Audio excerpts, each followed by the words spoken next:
দর্শক, একটি কথা কিন্তু আমরা শুনে থাকি, এলাডাল এলাডাল রাখবেন না। কিন্তু এলাডাল অ্যাকচুয়ালি বের হয় কোত্থেকে? এলাডালের কাজ কি, আর গাছের জন্য কতটা ক্ষতিকারক, আর কি করি বা চিনবো আমরা কোনটি এলাডাল? এই সব ধরনের প্রশ্নের উত্তর দিতে আজকে নতুন একটি ভিডিওতে হাজির হয়েছি। তাই ভিডিওটি সম্পূর্ণ দেখুন।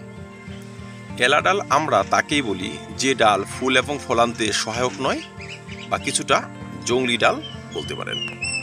যে ডালে ফুল ফল হয় না, গাছের গ্রোথ নষ্ট করে দেয়, সেই ডালকে এই দেখুন এলাডাল।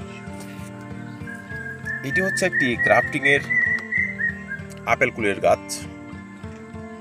দেখুন কত সুন্দর কুড়ি এসেছে, ফুল এসেছে, অনেকটা গুটি সেট হয়ে গিয়েছে।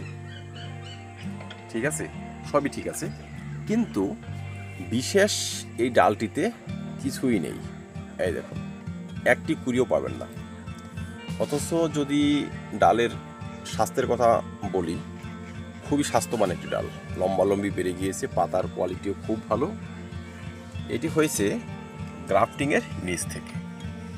মানে যে সাধারণ মানের কুলের গাছের সঙ্গে আমার ভালো মানের এই আপেল কুলের সায়নটি জয়েন করেছিল নার্সারি ম্যান, বা গ্রাফটিং করেছিল, এখানে গ্রাফটিং করেছিল, তার নিচ থেকে বেরিয়েছে। তার মানে সাধারণ মানের গাছের ডাল এটি, যেটি আমার কোনো ধরনের প্রফিট দেবে না। মানে এই সমস্ত ডালে চট করে ফুল বা ফল আসবে না, যদি আসেও সেটি হবে খুবই নিম্নমানের। এই ডালটি হচ্ছে এলাডাল। এই ডালটি কখনোই রাখা যাবে না, কারণ এরা হচ্ছে একদম গোড়া থেকে বেরিয়েছে, আর গাছের প্রধান কিন্তু গ্রাফটিং যে হয়েছে সে না হয়। এখন যদি আমি এই ডালটি না কাটি, কোনোভাবে রেখে দিই বা অদেখা থাকে, রেখেই দিলাম, তবে কি হবে? এতটা স্বাস্থ্যবান হবে, এতটা বড় হবে যে আমার যে গ্রাফটিং, যে প্রধান সায়নটি, সেই কিন্তু ধীরে ধীরে দুর্বল হতে থাকবে। কারণ গাছ যে পরিমাণে খাদ্য শোষণ করে, সম্পূর্ণ কিন্তু গ্রহণ করবে, কিন্তু তেমন কিছুই পাবে না।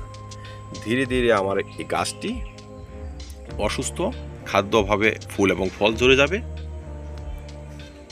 আমার কিন্তু কাজের কাজ কিচ্ছুই হবে না, বরঞ্চ এক সময় গাছটি বাতিল হয়ে যাবে।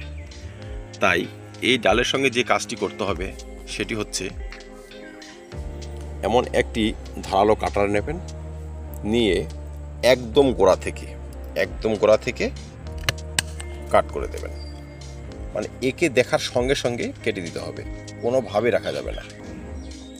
এবার এই কাটা অংশে অ্যালোভেরা জেল বা একটু ছত্রাকনাশক লাগিয়ে দিলে কিন্তু কাজ শেষ, আর কিচ্ছু করতে হবে না।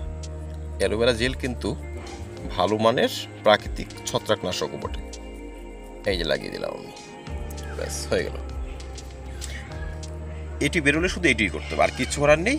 এবার ধীরে ধীরে গাছ আবার সুস্থ এবং সতেজ থাকবে।